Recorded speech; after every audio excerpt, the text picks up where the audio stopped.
Hi guys, क्या आपने कभी conditional sentences type 0, conditional sentences type 1, conditional sentences type 2, conditional sentences type 3 के बारे में सुना है? अगर आपने नहीं सुना कोई बात नहीं guys, there is no problem. मैं आपको इस वीडियो में वो इम्पॉर्टेंट टॉपिक बताने वाला हूँ। रियली में बताऊँ कि ये कंडीशनल जो सेंटेंसेस होते हैं इंग्लिश ग्रामर का सबसे इम्पॉर्टेंट टॉपिक होता है। गाइस, अगर आप इनके बारे में नहीं जानते हैं तो आप बेहतरीन तरीके से इंग्लिश ना तो बोल पाएंगे और ना ही तो लिख पाएंगे। ये गाइस, ये सारे टॉपिक्स अक्सर स्कूलों में नहीं बताए जाते हैं। सो ये टॉपिक आपके लिए काफ़ी इंपॉर्टेंट होने वाली है, काफ़ी हेल्पफुल होने वाली है। सो वीडियो लास्ट तक ज़रूर देखें। So guys, without any delay let's get started. और मैं आपको सब कुछ बताने वाला हूँ। जितने भी टाइप्स के सेंटेंसेस होते हैं, सारे टाइप्स के सेंटेंसेस को मैं Hindi to English, English to Hindi दोनों में बताने का प्रयास करूँगा। गाइस, सबसे पहला चीज़, कंडीशनल सेंटेंसेस टाइप 0। जो 0 टाइप के कंडीशनल सेंटेंसेस होते हैं, ये क्या होते हैं? यह उन तथ्यों को संदर्भित करता है जो आमतौर पर सच होते हैं। It refers to the facts which are generally true. यानी कि ऐसे एक्सप्रेशन, ऐसे भाव को एक्सप्रेस करता है जो जनरली क्या होते हैं, ट्रू होते हैं। इसका अगर पहचान देखा जाए, कैसे आप पहचानोगे? मान लीजिए मैंने तो बता दिया कंडीशनल सेंटेंसेस, लेकिन पहचानोगे कैसे? पहचानने का एक तरीका है कि अगर 0 टाइप का कंडीशन वाला सेंटेंस है, कंडीशनल सेंटेंस है, तो ये होगा कि ऐसा सिस्टम होगा, ऐसे इस तरह से होगा। अगर ए होता या ए हो तो ए होता है। इसके स्ट्रक्चर ये है कि अगर आप हिंदी से इंग्लिश में ट्रांसलेट कर रहे हैं तो सबसे पहले इफ़ या व्हेन से स्टार्ट होती है क्लॉज। दो क्लॉज की होती हैं, तो दोनों क्लॉज में सिंपल प्रेजेंट टेंस ही यूज होता है। फॉर एग्जांपल देखते हैं ताकि बढ़िया से समझ में आ जाए। पहला एग्जांपल है, अगर आप सच बोलते हैं तो हर कोई आपकी सराहना करता है। If you speak the truth everyone appreciates you. Guys, इसमें जैसे कि मैंने बताया, इफ़ से स्टार्ट होता है एक क्लॉज और ये दो क्लॉज का सेंटेंसेस होता है, और दोनों क्लॉज में हम सिंपल प्रेजेंट टेंस ही यूज़ करते हैं। नेक्स्ट एग्जांपल देखते हैं। यदि हम 100 डिग्री से ऊपर पानी गर्म करते हैं तो यह उबलता है। इंग्लिश ट्रांसलेशन है, if we heat water above 100 degrees it boils. Guys, ये है 0 टाइप का कंडीशनल सेंटेंस। इसमें वैसे तो मैं कहूँ तामझाम कुछ नहीं होता है। नेक्स्ट एग्जांपल देखें। यदि आप हर रोज़ 12 घंटे काम करते हैं तो आप थक जाते हैं। If you work for 12 hours every day you get tired. Conditional sentences type अब 1 के बारे में बात करने वाले हैं। कंडीशनल सेंटेंस टाइप 1 क्या होता है? यह एक संभावित स्थिति और इसके संभावित परिणाम को संदर्भित करता है। यानी कि it refers to a possible condition and it's likely probable result. यानी कि ये सही हो सकता है, ये सही हो सकता है। इसकी पहचान कैसे करेंगे? इसकी आइडेंटिफिकेशन ये है, अगर हिंदी सेंटेंस में ऐसा हो, अगर ए हो या ए करें या ए करेंगे तो ओ होगा या ओ हो सकता है। इसकी जो स्ट्रक्चर होती है वो इफ क्लॉज, इफ से स्टार्ट होती है और सिंपल प्रेजेंट टेंस पहले क्लॉज में, और फिर नेक्स्ट क्लॉज में हम विल या मे या माइट या could according to expression of the sentence हम यूज करते हैं। कैसे यूज करते हैं आपको एग्जाम्पल के माध्यम से अच्छे से समझ में आएगा। तो चलिए एग्जाम्पल्स मैं कंडीशनल सेंटेंस टाइप 1 का बताता हूँ। फर्स्ट एग्जाम्पल है, यदि आप कठिन अध्ययन करते हैं तो आप परीक्षा पास कर लेंगे। If you study hard you will pass the exam. Next example है, अगर आज बारिश हुई तो वह निश्चित रूप से बैठक को रद्द कर देगा। If it rains today he will surely cancel the meeting. Next example है, अगर तुम मेरे साथ हो तो मैं दुनिया जीत सकता हूँ। If you are with me I could win the world. Guys, इसमें दो क्लॉजेज हैं। इस सेंटेंस में आप देख रहे होंगे जो तीनों एग्जाम्पल आपने देखा, आपके स्क्रीन पे जो एग्जाम्पल्स हैं उसमें दो क्लॉज हैं। एक पहला क्लॉज में क्या है कि सिंपल प्रेजेंट टेंस है, और दूसरे क्लॉज में या तो फ्यूचर टेंस में है या तो सकता है शक्ति के सेंस में है। सो गाइज, अगर इस टाइप का सेंटेंसेस आपको कहीं देखने को मिले तो आप निश्चित रूप से विदाउट हेसिटेशन इस ट्रिक का उपयोग करके, इस स्ट्रक्चर का उपयोग करके आप उसको ट्रांसलेट करिए। आपकी जो सेंटेंस की जो ट्रांसलेशन होगी वो करेक्ट होगी। कंडीशनल टाइप 2 के सेंटेंसेस को कैसे पहचानें? गाइज, ये इस प्रकार के जो सेंटेंसेस होते हैं ये एक ऐसी स्थिति को संदर्भित करते हैं जो काल्पनिक होता है, हाइपोथेटिकल होता है, लेकिन इसका परिणाम अभी भी या भविष्य में होना संभव है, यानी कि ये हैपन हो सकता है, ऐसा नहीं है कि इम्पॉसिबल हो। तो it refers to a condition that is a hypothetical but its result is a possible, probable to happen now और इन द फ्यूचर। पहचान इसकी क्या है? इसकी आइडेंटिफिकेशन है, अगर ए होता, दो क्लोज में है, पहले क्लोज में होगा कि अगर ए होता, फिर दूसरे क्लोज में होगा तो ओ हो जाता या ओ हो पाता। इसकी स्ट्रक्चर है, सबसे पहले इफ का यूज होगा, उसके बाद में पहला जो क्लॉज है उसमें पास्ट सिंपल सेंटेंस का यूज होगा, एंड नेक्स्ट क्या होगा कि वुड या कुड का यूज हम करेंगे, वुड या कुड का यूज, क्योंकि ये काल्पनिक है। एग्जाम्पल देखते हैं। फर्स्ट एग्जाम्पल है, अगर आप इंग्लिश बोलना सीख लेते तो आपको ये नौकरी मिल जाती। If you learn to speak English you would get this job. Guys, दो क्लॉज जैसा कि मैंने पहले बताया कि फर्स्ट क्लॉज में आपको सिंपल पास्ट टेंस का यूज़ करना है और जो दूसरा क्लॉज है उसमें आपको वुड के साथ यूज़ करना है, यानी कि सब्जेक्ट पहले यूज़ करना है, फिर वुड यूज़ करना या कुड यूज़ करना है, फिर वर्ब का फर्स्ट फॉर्म यूज़ करना है। नेक्स्ट एग्जांपल है, अगर मैं प्रधानमंत्री होता तो मैं सबको रोजगार देता। If I were the PM I would provide everyone an employment. Next example है, अगर उसके पास इतना पैसा होता तो वह दिखावा नहीं करता। If he had this much money he wouldn't show off.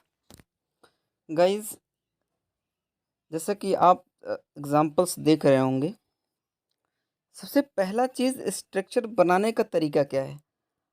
जो पहला क्लॉज है उसको आपको सिंपल पास्ट में यूज़ करना है। अगर मान लीजिए टेंस से रिलेटेड है, जैसे कि पहला आप एग्जांपल देखें, अगर आप इंग्लिश बोलना सीख लेते तो आप क्या करते हो, यहाँ पे कोई क्रिया हो रही है, यानी क्रिया होने की बात हो रही है, तब आप सिंपल पास्ट टेंस का यूज़ करेंगे। उसका जो स्ट्रक्चर होता है सब्जेक्ट प्लस वर्ब का सेकेंड फॉर्म, उसके बाद में ऑब्जेक्टिव पार्ट्स, उसके बाद में जो नेक्स्ट क्लोज है उसको आपको कैसे यूज करना है, पहले सब्जेक्ट लिखना है, उसके बाद में आपको वुड या कुड का यूज़ करना है। जैसा कि मैंने आपको बताया, अगर पाता है पाता या सकता तो उस सेंस में आप कुड का यूज़ करेंगे, अदरवाइज आप वुड का यूज़ करेंगे।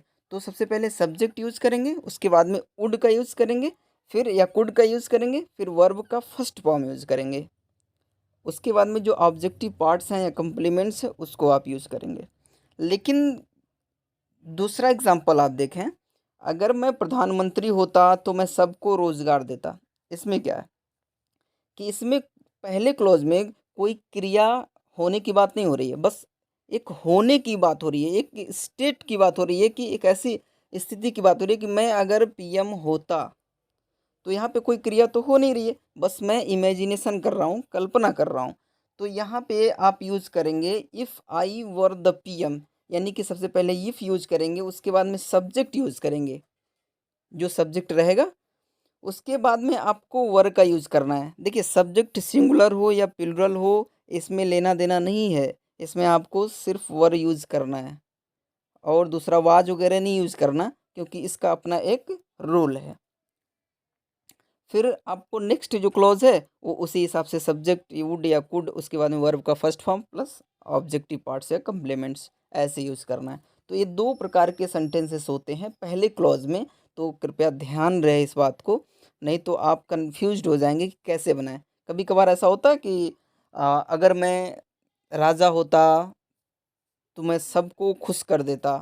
तो यहाँ पे होने की जब बात हो तो आप सब्जेक्ट के बाद वर्ब का यूज़ करना, उसके बाद में फिर नेक्स्ट क्लॉज में आप सब्जेक्ट प्लस वुड या कुड प्लस वर्ब का फर्स्ट फॉर्म यूज़ करना। थर्ड एग्जांपल में आप देखिए, लिखा है, अगर उसके पास इतना पैसा होता तो वो दिखावा नहीं करता। अब यहाँ भी क्रिया की बात नहीं हो रही है, ध्यान रहे। फर्स्ट क्लॉज में जो पहला क्लॉज है उसमें क्रिया की बात नहीं हो रही है, उसमें ये हो रही है होने की, पास होने की बात हो रही है। तो ध्यान रहे कि अगर पास्ट सेंस में यानी कि टाइप कंडीशनल टाइप 2 के सेंटेंसेस में अगर पास होता के सेंस में हो तो आप हैड का यूज करेंगे। तो इसमें क्या है, if he had this much money he wouldn't show off. So guys अगर पास होने का सेंस हो तो आप हैड का यूज करेंगे, और अगर होने का सेंस हो सिर्फ किसी चीज़ के बनने का होने का, तब आप वर का यूज़ करना। लेकिन जब क्रिया का सेंस हो तो आप सिंपल पास्ट टेंस का यूज़ करना, सब्जेक्ट प्लस वर्ब का second form plus objective parts या कंप्लीमेंट्स। कंडीशनल टाइप 3 का सेंटेंस कैसे आप इसको पहचानेंगे? ये क्या होता है, ये अतीत में होने वाली एक असंभव स्थिति को संदर्भित करता है और फिर इसके काल्पनिक परिणाम को। It refers to an impossible situation और condition to happen in the past and its hypothetical result then. कहने का मतलब ये है, ये इस प्रकार का हाइपोथेटिकल एक्सप्रेशन होता है दैट कांट बी ट्रू। बस ये इमेजिनेशन हो सकता है, सिर्फ एक कल्पना हो सकता है, आप कल्पना कर सकते हो लेकिन आप उसको कर नहीं सकते हो, यानी कि होने की संभावना ना के बराबर होती है। इसकी पहचान ये होती है, अगर ये हुआ होता तो वो हो चुका होता या कर पाता या कर सकता था। तो पहले क्लॉज में क्या होगा कि ऐसा होगा कि ये हुआ होता या ये किया होता, ये गया मतलब वहाँ गया होता, हाँ, तो ये हो चुका होता या ये हुआ होता या हो पाता या हो सकता था। इसकी स्ट्रक्चर क्या है? इसकी स्ट्रक्चर सबसे पहले इफ से स्टार्ट होगा, उसके बाद में पास्ट परफेक्ट टेंस का यूज होगा। गाइस यहाँ पे पास्ट परफेक्ट टेंस ये पहले क्लॉज में यूज होगा और दूसरे क्लॉज में सबसे पहले सब्जेक्ट यूज होगा, उसके बाद में वुड का यूज होगा या कुड का यूज होगा, फिर हैव का यूज होगा, प्लस वर्ब का थर्ड फॉर्म यूज होगा, एंड देन ऑब्जेक्टिव पार्ट्स या कंप्लीमेंट्स यूज होगा। चलिए एग्जाम्पल के माध्यम से समझने का प्रयास करते हैं। गाइज मैं आपको बता दूं, बिना प्रैक्टिस के ये आपको समझ में अच्छी तरह से नहीं आएगा। आपको बार बार इसको देखना पड़ेगा, आपको समझना पड़ेगा, आपको प्रैक्टिस करनी पड़ेगी। हर एक प्रकार के सेंटेंसेस को आपको राइट करना होगा, ट्रांसलेट करना होगा, तब जा कर के ये आपको अच्छे से समझ में आ पाएगी। क्योंकि अक्सर लोग कम्युनिकेशन में इस प्रकार के सेंटेंसेस को नहीं बोल पाते हैं और वे शर्मिंदा महसूस करने लगते हैं। सो गाइज एग्जाम्पल सब देखते हैं। फर्स्ट एग्जाम्पल है, अगर तुम मुझे इस बाइक के बारे में पहले बताए होते तो मैं यह खरीद चुका होता। If you had told me about this bike earlier I would have purchased it. Next example है, अगर वह मुझे पैसा नहीं दिया होता तो मेरा भाई मुंबई नहीं जा पाता। If he hadn't given me money my brother couldn't have gone to Mumbai. Guys next example है, अगर वो तुम्हारी ज़िंदगी में रही होती तो वह तुम्हें बर्बाद कर चुकी होती। If she had been in your life she would have ruined you. So इस टाइप के जो सेंटेंसेस होते हैं उसमें जो पहला क्लॉज होता है वो पास्ट परफेक्ट टेंस में रहता है, और जो दूसरा क्लॉज होता है उसका जो होता है उस पहले सब्जेक्ट यूज होगा, उसके बाद में वुड या कुड का यूज़ करेंगे, फिर हैव का यूज़ करेंगे, फिर हैव के बाद वर्ब का थर्ड फॉर्म का यूज होता है। ये बात ध्यान रहे, क्योंकि आप तीनों एग्जांपल्स में देख सकते हैं कि पहले क्लॉज में ये है पास्ट परफेक्ट टेंस का यूज़ हुआ है, फिर दूसरे क्लॉज में सब्जेक्ट है, उसके बाद में वुड है या कुड है, उसके बाद में हैव का यूज़ हुआ है, फिर वर्ब का थर्ड फॉर्म का यूज़ हुआ है, देन ऑब्जेक्टिव पार्ट यूज़ हुआ है। तो इस बात का ध्यान रहे और पूरा वीडियो आप बढ़िया से वॉच करें, तभी आपको अच्छे से समझ में आएगा। एक बार वॉच करें, दो बार वॉच करें, एंड प्रैक्टिस बहुत ज़रूरी है। जब तक आप प्रैक्टिस नहीं करेंगे तब तक आप बढ़िया से ना तो बोल पाएंगे ना तो लिख पाएंगे। गाइज मैं कुछ होमवर्क दे रहा हूँ, उस होमवर्क को आप कंप्लीट करके कमेंट बॉक्स में ज़रूर बताएं। देखें आपने कितना सीखा। अगर नहीं आएगा तो मैं फिर से वीडियो बनाऊंगा, वन बाय वन करके समझाऊंगा ताकि मैं आपको क्लियरफाई कर सकूं। गाइस अगर आपको कोई भी डाउट हो तो कमेंट बॉक्स में ज़रूर मेंशन करें। Thank you guys for watching this video. See you in the next video.